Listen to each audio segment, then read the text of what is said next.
Hi, welcome to Jigsaw Geek, and today I'm going to talk to you about this wooden puzzle. Now, what I didn't realize is that this is a random box. The image that is on the box does not equal what is in the box. Now, there is a poster inside. I did not know if this poster matched, and you could see someone I don't know what happened to it. They spilled glue on it or coffee or something. What's really interesting about this is that I started putting it together not using this because I didn't know if it was the image. The colors are really different from what's in this image. I tried to do most of this without looking, but I did. Once I realized that this was an image, I did orient the pieces and put the cat with the border.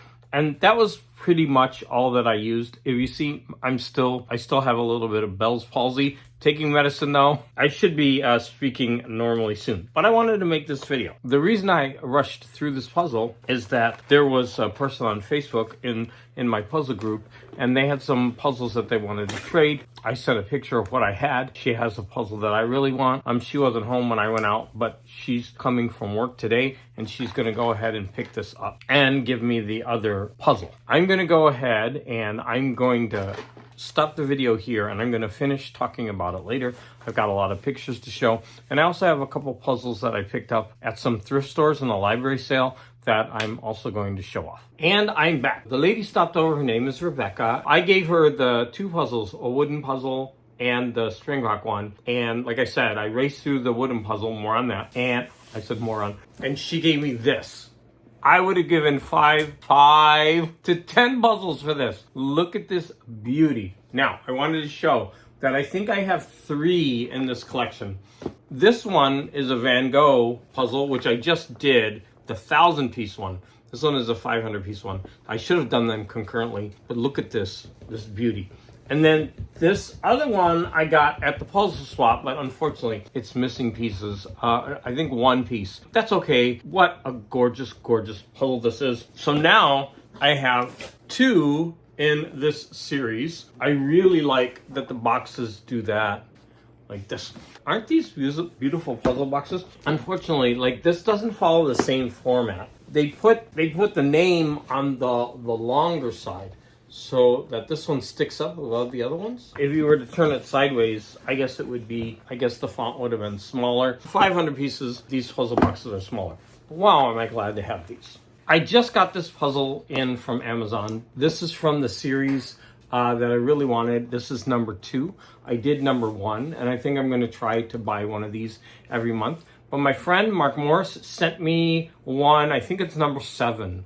And so I might do a challenge a little bit later and do both of them concurrently. But I remember the first one, it was a lion, the Great Lion. That was difficult. So I'm expecting this to be difficult. And he sent me one of the more difficult ones. It's almost all purple. So I went to a local library, and I hadn't been there in a while. And they have a library bookstore. I went, it's on the 2nd floor. It's a really beautiful library. And they had 2 puzzles that I wanted. So number 1 was this, a Eurographics fine art puzzle of Paul Klee. Does that look difficult? Yes, this is giving me flashbacks of the Chagall puzzle. Where is that? Is it back here? There is a Chagall puzzle here, but it's not there. So there's a Chagall puzzle. But the other one was at the circus. Yeah, this looks like it could be pretty difficult. But you want to see something even more difficult? This wasn't opened. I don't know this puzzle brand. Oh, it's called Falcon. It's 1,000. It's a deluxe puzzle, supposedly. But look at this. The lady at the desk, she was like, I love puzzles.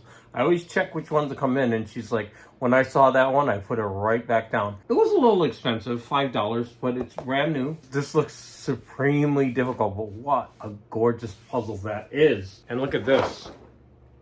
So I guess there are so many puzzle companies out there that did like Springbok, where they have all this really interesting information on the back. They have full frontal puzzle art. I just love these things. Now, the ones that I showed you earlier, Catherine Freeman, those are pomegranate, just like this one. And so I'm hoping that sometime in the future, Pomegranate will re-release these puzzles in that format, with Klee written here, and then the full frontal art. I would just be overjoyed if they did that. All right, back to the wooden puzzle. I started by doing the edge. I got only so far, you're gonna see in the pictures, that I had about 4 arcs.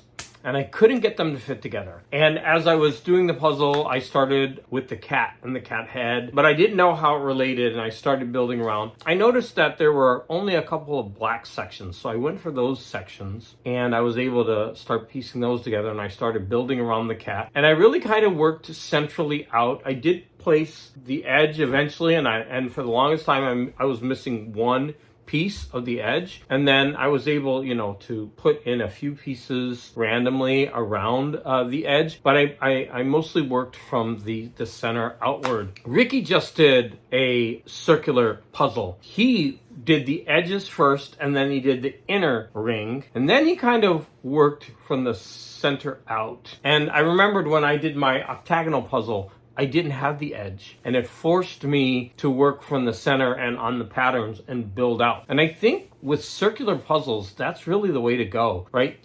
To go from the center and build outward, unless there's like this really easy pattern around the edges. Because typically the edges tend to be more blank pieces. Like there will be something in the middle, and there will be like nothing at the edge, and you're typically going to have more difficulty around the edge. That's what I've seen so far with circular puzzles, and that's what happened with this wood one. Now, I've never done a wood puzzle before, and I have to tell you that the experience was extremely satisfying. It was a challenge, but every time you took one of those weird, oddly shaped pieces and you slid it in, because they're quite thick, you got this sense of satisfaction, like way more so than doing a regular puzzle. I guess because they're so thick and they slide in, you just experience it more over time. I don't know, it's longer lasting.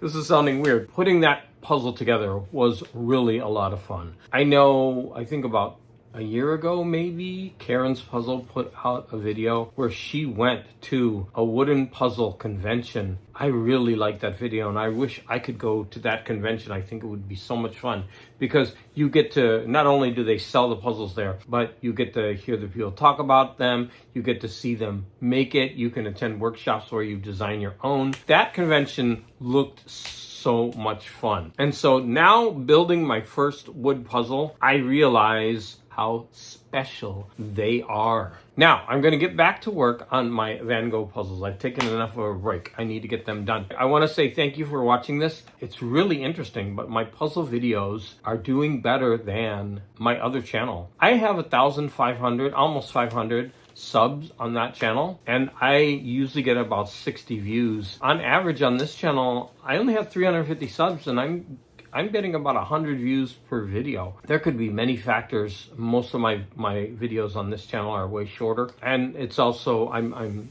focused on a central idea. I only do puzzles mostly. Oh my god, I haven't been talking about what books I've been reading. So I've been listening to the second volume of Conan, been loving it, and I've also been listening to, I think, the 5th book in the Stephen King Dark Tower trilogy. But I'm not done with either of them, although I'm almost done with the Conan one. The Conan one is easy to stop because it's a whole bunch of different short stories and novels put together, so after one is done, you could just stop and listen to something else and then go back to it. But I want to say, if you've been watching this particular video to the end, because of what's going on with my face, that's kind of weird. But I didn't want that to stop me from making videos. I mean, I know I don't have to apologize for that or anything, but I didn't want to not make videos because of this, because I have such a passion for this that I didn't want to stop. So, sorry. I should have worn like half a mask like the Phantom of the Opera, and then you wouldn't have noticed, and then my mouth would be normal pretty much. Although yesterday, I started taking the medicine, and yesterday I could tell. I didn't even want to make a video yesterday because my speech was so slurred, but today it's actually much better. I want to thank you for all the support, and please, any comments that you have are always greatly appreciated.